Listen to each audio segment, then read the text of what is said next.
I know weighing out your food can seem daunting, but I promise you, it is the best way to accurately count your calories and stay in that calorie deficit because you might be under or overeating a lot of the foods. So the first thing you need to do is get a food scale. This is the one I use. It's $14. It's called Detect City from Amazon. I'll link it in my bio and it's so easy to use. But there are some tips that I'd like to give you that might make it easier and not feel as overwhelming to start weighing everything out. So let me give you one tip. Try to weigh everything out for just one day. And that way it's gonna show you how much you're actually over or under eating based on what your goals are. If you don't like it and it doesn't show you a huge difference, then just return it to Amazon. But I promise you, it's gonna make a huge difference in your weight loss and fitness goals. When you weigh out your food, put a bowl or a container in the center and zero it out. When you're weighing out grams, make sure you set it to the grams instead of the mLs portion or the ounces. I never use the ounces, so I can't really give you tips on that. For example, if you want to weigh out your snack of pistachios for the day, then you're going to go ahead and do that. Put it in the middle, zero it out, and put the pistachios inside. This is going to tell you exactly how many you have.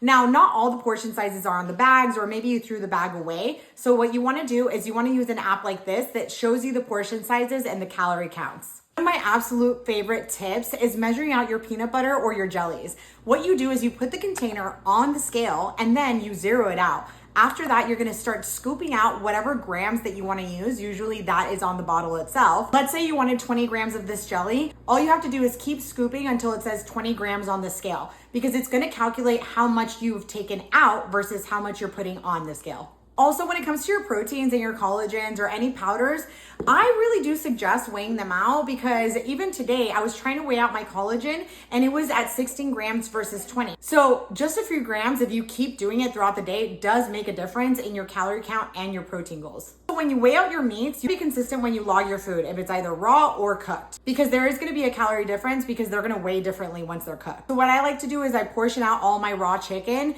for my meal prep because I hate cooking chicken and touching raw chicken. I make a lot of it, but I portion them out and put them on different sections of the tray. This way I know each portion size just from weighing it. And lastly, this one is probably the most annoying one, but try to measure out even your snacks. Because if you think, okay, I'm just gonna have a bite of this, I'm just gonna have a bite of that, or this little piece of chocolate, if you don't put those on the scale, and what I do is I keep my scale out so it's always readily accessible, then you're not actually gonna know how much you're consuming. I even put my little pieces of chocolate that I have every single day on the scale so that I know how many grams, because I might be having 4 grams versus 10, and that's quite a bit of a difference. Those are just a few of the tips that I have for you when it comes to weighing out your food. So if you have any other questions, please make sure and leave it in the comments below. Okay, bye for now.